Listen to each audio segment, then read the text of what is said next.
alam ko yung damit na yan ni Pangulong Bongbong Marcos. Nangyari yan, mga kababayan, nung time na mismong rally, mismong panahon ng kampanya.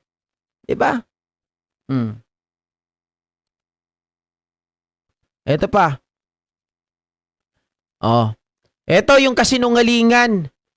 Naalala nyo yung sinabi kanina, mga ka-GPnatics, ni Erwin Tulfo? Etong si Marcoleta, sinugod ng mainstream media. Kasi nga, bastos ang bunganga, mga kababayan, nung tinanong siya, umurong bigla ang buntot, biglang nakalimutan, mga kababayan, ang pinagsasabi sa mainstream media, mga reporter.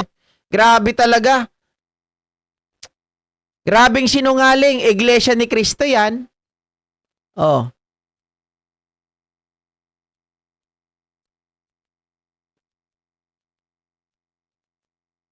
With all due respect, the media felt you made a sweeping accusation against the media na sabihin niyo po na bayaran ang mga media. Can you just clarify the statement and kung ano po yung ebidensya ninyo para sabihin na bayaran ang Tama media? yan. Pwede niyo bang i-play yung statement ko if I said that exact sentence?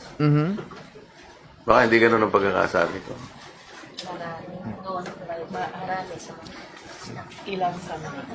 Kayo pong mga participant sa media, nakaramihan po sa inyo ay bayaran. Karamihan sa inyo ay Diniretso bayaran. ko ba, media? Ganon? Yes, sir. You did, sir. Gusto ko lang marinig muna para ang dami niyo. Parinig You siya. have a recording. Ha? Parang ganun yung Na? You meant PR. O yun. Kasi sabi mo, media, parang lahat na eh. Hindi ko nila lahat. Kasi, you know, I'm coming from deep frustration. Okay, sabi niya karamihan sa media. Okay, nagpapalusot pa siya. Hindi niya sinabi daw na lahat, mga kababayan. Talaga pinagpipilitan niya karamihan sa media. But then again, mga kababayan, the burden of proof dapat na kay Marcoleta. Patunayan niya na mayroong mga bayarang mga media. He is pertaining, mga kababayan, lalong-lalo na doon sa media na naka-assign po sa Senado. At galit na galit ito sa media dahil nung siya daw po ay nangangampanya, hindi daw man lang siya, mga kababayan, ikino-cover. Aray ko! Diba? Hindi daw siya ikino-cover. Lalong-lalo na nagra-rally daw siya, mga kababayan. Rally. Nung siya po ay nangangampanya, kasama niya ang Iglesia ni Cristo, hindi raw siya kino-cover. Yan ang sinabi niya eh. Diba? Kaya siya nagagalit. May isang buong video, hindi ko lang mahanap, mga kababayan. Ang binabanggit niya, kasi kayo hindi mo niya lang niyo ko kinover nung panahon ng alala nung 2025 midterm election. Bakit? Mga kababayan, kasalanan ba nila yon? Kung wala kang kwenta, kung wala silang mahihita sa'yo. Aray ko! Diba? Alam naman nila puro ka paninira sa gobyerno. Bakit kay ko-cover? Ang magko-cover lang sa'yo, mga DDS na mga bayaran. Napakasinungaling No? Gamit na gamit ang pagiging INC. Gamit na gamit ang Biblia. Gamit na gamit ang Diyos, mga kababayan, sa kanilang mga salita. Pero maliwanag na ang kanilang mga pinagsasabi, no? Kapag pinuna mo, mga kababayan, biglang uurong ang bayag. Bigla na lang nakalimot, bigla na lang, mga kababayan, walang maalala, magpapalusot pa. Aray ko! Kabuisit Sobra, di ba, kanahista? Kaasar. Di kasi, mga ka-GPnatic, sa totoo lang, tama yung gagawin ni Senator Erwin Tulfo, di ba? Sabi niya, tatanungin ko si Marcoleta sa Lunes.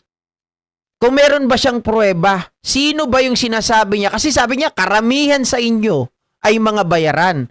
So, ibig sabihin, meron kang alam, di ba, na mga bayaran na media. So, ngayon, dahil sinabi mo may mga bayaran na media, pangalanan mo ngayon kung sino yung sinasabi mo. Saan mo nakuha yung alegasyon na yan? Ano ang pruweba mo para sabihin mo, many of you ay bayaran? Diba? Samantalang, mga ka-GPnatics, naalala natin, sino ba ang bayaran? Aray ko! Sino ba talaga ang nagbabayad sa media? Sino ang bumibili, mga ka-GPnatics? Kasi naalala ko, merong isang video, si Mocha, may video itong si Banat Bay, kasama si Alan Peter Cayetano, mga kababayan, na sila yung nagbabayad sa media. 'Di ba? Oh. Sa traditional media. Pwede ko naman kayong tulungan at saka yung tao na kasi like sa traditional media. You can buy. Sa ngayon, pag interviews binibenta mo. At pag ginenta nila yung interview, you can give your own questions. So hindi ka matatakot. I'm talking about yung mga police. No, 'di ba? So kung sabi niya rito kung ibibenta nila yung interview, 'di ba? So pwede niyong bilhin, mga kababayan, yung mga tanong. O maliwanag dito, yung grupo nila, grupo ni Alan Peter Cayetano, yan talaga yung mga pangit, mga masasama ang ugali, masama ang ginagawa. Pwede ko naman kayong tulungan at saka yung tao na kasi like sa traditional media. Oh, pwede ko naman kayong tulungan at saka yung tao ko nandun, 'di ba? Traditional media you can buy. Sabi niya ganun. You can buy.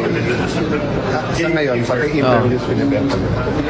At Sa ngayon, pati interviews binibenta nila. At that time yan, panahon yan, mga kababayan, ni Rodrigo Roa Duterte. 'Di ba? Oh. Maliwanag, sila yun. Kaya may mga media na nababayaran, sila yung mga nagbabayad. Tapos ibibintang nila sa iba. Mga buwaka ng... Aray ko!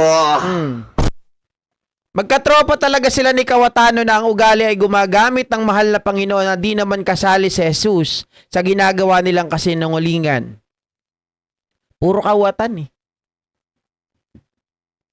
Ang inaantay ko lang talaga masampulan itong mga to. Makwelyuhan ni Senador Erwin Tulfo. At tingnan ko kung pumalag si Robin. Yun ang inaantay ko eh. Tingnan ko kung kaya ba nilang pumalag, mga kababayan. Kasi sila na lang ang magkakampi. Di naman nila kakampi ang pulis. 'Di ba? Ang executive ngayon, mga kababayan, ang kinikilala si Sherwin Gatchalian. Oh, ang House of Representative, ang kinikilala si Sherwin Gatchalian. So siyempre, ang mga kapulisan, mga kababayan, sa executive natin 'yan. O kung manggugulo sila, hindi nila magiging kakampi yung mga 'yon, not unless mga tao po 'yan nila, 'di ba? Pangit na ugali, pangit pa mukha, 'di ba, Ma'am Mary Ann? Aray ko! Grabe. Itsura pa lang eh. Buldog na buldog. Hindi, sa totoo lang. Alam mo, maraming nabwisit eh. Alam niyo kung bakit pinatay ko yung live nung nakaraan? Ang daming nagko-comment sa akin, ang daming mga nagme-message. Sir GP, pwede bang pakipatay mo na yung live mo? Naasar kami kay Marcoleta eh. Eh di naasar din ako. Pero ang inaantay ko talaga doon yung gulo na gagawin nila. Kaya nakamonitor ako. Pero nung pinatay ko yon, nakinig pa rin ako. Hindi ko na nga lang tinitingnan yung muka. Aray ko! Bad trip eh. 'Di ba? Pag nakita mo yung mukha ni Marcoleta, bad trip. Okay na yung boses na lang. Aray ko! Oh. Siyempre, mas credible si Win Gatchalian kaysa kay Cayetano. Mga kababayan. Oh, ito pa. Eh di lalo sila magwawala. Kasi